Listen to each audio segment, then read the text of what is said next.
آپ نے نام سنا ہوگا ڈاکٹر مورس بکائی کا۔ یہ فرانسیسی سرجن تھے، انہوں نے مطالعہ کیا، کمپیریٹیو اسٹڈی کی قرآن بائبل دونوں کی، بائبل سے مراد اولڈ ٹیسٹمنٹ نیو ٹیسٹمنٹ دونوں، اور وہ اس نتیجے پر پہنچا کہ پورے قرآن میں کوئی ایک لفظ ایسا نہیں ہے جسے ہماری ساری سائنسی انکشافات میں سے کسی نے غلط ثابت کیا، جبکہ تورات میں بے شمار چیزیں ایسی ہیں کہ سائنس انہیں غلط ثابت کر چکی ہے۔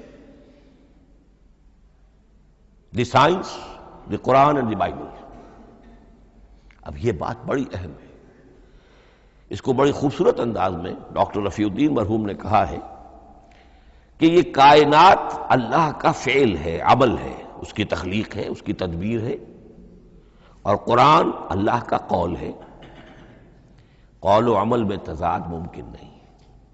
عام انسان کے قول و عمل میں تضاد ممکن نہیں، اللہ کے قول و فعل میں اور قول و عمل میں تضاد ہو سکتا ہے۔ ہاں یہ ہو سکتا ہے کہ ایک دور میں انسانوں نے بات سمجھی نہ ہو، ان کا ذہن وہاں تک پہنچا نہ ہو، ان کی معلومات کا دائرہ ابھی اس حد تک ہو کہ ان حقائق تک نہ پہنچا ہو، لیکن جیسے جیسے وقت آئے گا مزید حقائق منکشف ہوں گے، اور یہ بات اور زیادہ سے زیادہ واضح سے واضح تر ہوتی چلی جائے گی کہ جو کچھ قرآن میں لکھا ہے وہی برحق ہے۔